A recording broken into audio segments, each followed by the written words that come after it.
আসসালামু আলাইকুম everyone, welcome to হালকা স্টাডি গেট। সো আজকে যে ভিডিওটা হবে এটা হলো ভর্তি পরীক্ষার আগের রাতে তোমার কি করণীয় এবং কি বর্জনীয়। হ্যাঁ, যেহেতু এখন অ্যাডমিশন টাইম যাচ্ছে, সো অনেকগুলা ইউনিভার্সিটি পরীক্ষা এখন হচ্ছে, অনেকগুলা একটু লেট বা রিসেন্টলি কিছু পরীক্ষা হচ্ছে হচ্ছে এমন অবস্থা। সো এই টাইমে লাইক এখন বিপি পরীক্ষা কিন্তু হয়ে গেছে কয়েকটা ইউনিটের। সো এই টাইমে ভর্তি পরীক্ষা ঠিক আগের রাতটায় তোমার কেমন কেমন থাকা উচিত, কী করা উচিত, কী করা উচিত না। ওকে, এটা নিয়ে এই ভিডিওটা। সো আমি আমার একটা স্টোরি তোমাদেরকে শেয়ার করি। আমি কী করছিলাম ওই সময়ে। সো মোটামুটি তোমরা যারা আছো তোমরা কী করলা যে গত 3, 4, 5 মাস ধরে ভালো প্রিপারেশান নিলা, বিকজ হয়তো যে নেক্সট এক্সাম তুমি যেটা বুঝতে যাচ্ছ, বা এই ভিডিওটা হয়তো তুমি পরীক্ষার আগে রাতে দেখতেছো। সো তুমি হয়তো ওই এক্সামটা তোমার লাইফের একটা কি কাইন্ড অফ ড্রিম ইউনিভার্সিটি বা একটা তো লাইফের ড্রিম এক্সাম বলতে পারো। হ্যাঁ, তোমার ইউনিভার্সিটিকে চান্স পাওয়া না পাওয়ার। সো তোমরা করো কি যে ওই টাইমে আমাদের যেটা হইতো, আমার টাইমে বলি এবার। সো আমার যেটা হয়েছিল যে আমি অনেক বেশি প্যানিক হয়ে গেছিলাম ওই সময়ে, যে লাস্ট ডে। হ্যাঁ, যেহেতু আমি এর আগের দিন মোটামুটি সব পড়া কমপ্লিট করে রাখছিলাম। সো লাস্ট ডে থেকে এসে না আমার কী হয়ে গেল, একটু প্যানিক হয়ে গেলাম যে আচ্ছা আমার আজকের দিন কী পড়া উচিত। হ্যাঁ, আমি শুরু করলাম একদম চ্যাপ্টার ওয়াইজ 1, 2, 3, 4 করে সব পড়লাম। হ্যাঁ, কাইন্ড অফ শেষে 10টা 11টার দিকে যখন বাজে, তখন আমি কাইন্ড একটু প্যানিক হয়ে আরে শেষ হয় না কেন, অত চেষ্টা করলাম অনেকবার, লাস্টে শেষ হচ্ছে না কেন, ওয়ান শটে শেষ হচ্ছে না কেন। সো একজন প্যানিক যদি পরে শেষ করছিলাম বা একটা প্যানিক সিচুয়েশন আমার হয়েছিল। হ্যাঁ, মানে তোমরা কী করবা যে তোমরা এক্সামে ঠিক আগের রাতে নতুন কিছু শিখতে যাবে না। পয়েন্ট 1, নতুন কিছু শিখতে যাবে না। এই সময়ে নতুন কিছু শিখলেও ওটা তেমন কোনো ইম্প্যাক্ট কিন্তু রাখে না। সো নতুন কিছু শেখার প্রয়োজন নেই। সেকেন্ডলি তোমরা করতে পারো কি যে এক্সামে ঠিক আগের রাতে এই যে তোমার টেবিলের সামনে যে গাদা গাদা বইয়ের স্তূপ জমা পড়ে আছে, তুমি করতে পারো তোমার যা ড্রিম ইউনিভার্সিটি বা তোমার যেটা পাবলিক ইউনিভার্সিটি পড়ার ইচ্ছা আছে ওটার এক্সামের আগে তুমি ওই বইগুলা, ওই নোটগুলা, ওই শিটগুলা বা ওই দেওয়ালে টাঙ্গানো ওই স্টিকি নোটগুলা তুমি একটু নিয়ে বইগুলো রুম থেকে অন্য রুমে শিফট করতে পারো, যাতে করে তোমার টেবিলটা খালি দেখায়। ওকে, এটা তুমি করতে পারো। তাহলে মাইন্ড থেকে না অনেক প্রেশার একটু কমে যায়। হ্যাঁ, বা মনে হয় যে না ওকে ফাইন সব পড়লাম, হ্যাঁ আর দেখার দরকার নেই, আর মাইন্ডকে আর প্রেশার দিও না।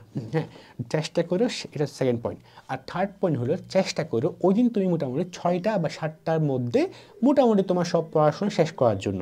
ওকে, এটা তোমাকে অনেক হেল্প করবে।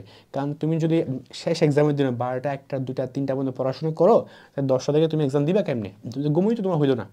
ঠিক আছে, তো আরেকটা কাজ হলো তুমি চেষ্টা করবে তুমি ঘুমানোর।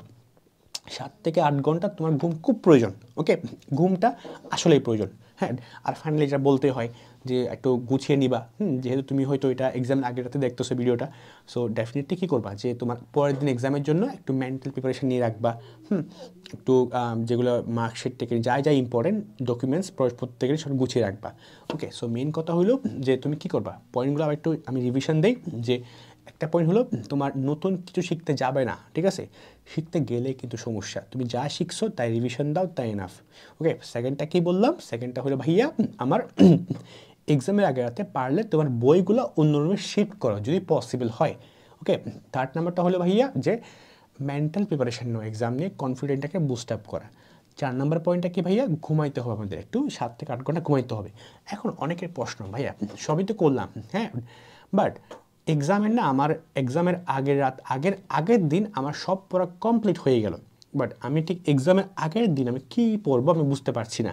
তখন আমি কি করতে পারি, তুমি একটা কাজ করতে পারো, দুইটা ওয়ে আছে। তোমাকে আমি একটা বই বলি, ইট ক্যান বি আমাদের কিউএনএসসি ইউনিট এএনএস মেগাবুকটা তুমি পড়তে পারো, বা যে কোনো মেগাবুক। আমারটা আমি এটা বললাম যেটা অনেক গুছিয়ে আছে। সো এরকম একটা বই তুমি পড়তে পারো। পড়লে কি হয় যে এখানের মধ্যে দেখো প্রিভিয়াস ইয়ারের যে কোয়েশ্চেনগুলো আছে, এই প্রিভিয়াস ইয়ারের কোয়েশ্চেনগুলোকে না তো অনেক ভেঙে ভেঙে দেওয়া আছে। ওকে, সো তুমি এখান থেকে জাস্ট এক্সামের আগে রাতে প্রিভিয়াস ইয়ার কোয়েশ্চেনগুলোকে একটু দেখলা, এখানে যে মডেল টেস্ট আছে ওগুলো একটু দেখলা একটু। হ্যাঁ, যাতে করে তাহলে তোমার কি সব পড়ার দরকার নেই, তুমি সব সাবজেক্ট সব টপিকের পর অনেক প্রশ্ন লাস্ট ডে শুধু যেগুলো উইক পয়েন্ট ওগুলো একটু স্কিম তো করবা। তারপরটা হইলো একটু কোয়েশ্চেন ব্যাংক একটু পড়বা, এটা তোমার কাজ। আর সেকেন্ড কাজটা কি হইয়া, সেকেন্ড কাজটা হইলো যে এক্সাম দেওয়া। আমাদের এখানে এক্সাম ব্যাচ আছে, সো তুমি এক্সাম ব্যাচে তুমি ভর্তি হইতে পারো, যে লাস্ট ডে জাস্ট এক্সাম দিয়ে জাস্ট কয়েকটা এক্সাম দিয়ে দিবা। এক্সাম দিয়ে জাস্ট কনফিডেন্ট বুস্ট আপ করবা, পারলে ইজি এক্সাম দাও। ঠিক আছে, ইজি এক্সাম দাও, বাট কনফিডেন্স যাতে না কমে। ওকে, সো ইজি এক্সাম দিবা। হ্যাঁ, যাতে করে তুমি এমন যাতে হয় 60 আউট অফ 60 পাও, এমন করে দাও। নো রিস্ক, যাতে তোমার কনফিডেন্স কোনোভাবে তলানিতে না আসে। হ্যাঁ, আমাদের যেমন অনেক এক্সাম টেস্ট আছে, আমরা যারা তোমাদের মধ্যে আরেকটা অ্যানাউন্স করি, আমাদের কিন্তু 24-এ যারা ব্যাচ আসো, তো ওই যে কোর্স আমাদের আছে। সো আমাদের কোর্স আমরা কী করি, আমাদের কোর্সে তোমার যারা শুধুমাত্র ক্লাস রেকর্ডের ক্লাস তাও না, লাইভ ক্লাস এসব না, আমাদের এটা পাশাপাশি আমাদের এক্সাম ব্যাচ আছে, ঠিক আছে? এক্সামে কিন্তু তোমরা অ্যাক্সেসটা পাচ্ছ। সো তোমরা চাইলে ওখানে লাস্ট ডেতে এক্সাম দিবা, ইজি এক্সামগুলো দিবা। হ্যাঁ, কিছু ইজি এক্সাম আছে, হার্ড আছে, ডিফিকাল্ট আছে, স্ট্যান্ডার্ড এক্সাম অনেকগুলো আছে, আমরা গুছানো স্টেপ বাই স্টেপ বিভিন্ন ক্যাটাগরিতে। সো এই এক্সামটা তুমি দিতে পারো, তাইলে অনেক তোমার ইজি হয়ে যাবে কনফিডেন্স বুস্ট আপ করতে, রাইট? সো এগুলো তুমি করতে হবে এক্সামের আগে রাতে। বাট সবচেয়ে ইম্পর্টেন্ট, নতুন কিছু পড়া যাবে না, আর ঘুমানো একটু বেশি যেতে হবে, এটা ঘুম ভালো যেতে হবে, ওকে? সো এটাই। আই হোপ এক্সামের আগে যাতে তুমি ঠিক এই ভিডিও দেখতেছো, আর wish you all the best কালকে দিয়ে জন্য অনেক অনেক দোয়া। আর দেখা হচ্ছে পরবর্তী কোনো ভিডিওতে। টিল দেন আল্লাহ হাফিজ। আর চান্স পেলে অবশ্যই বলবা, ওকে? আল্লাহ হাফিজ।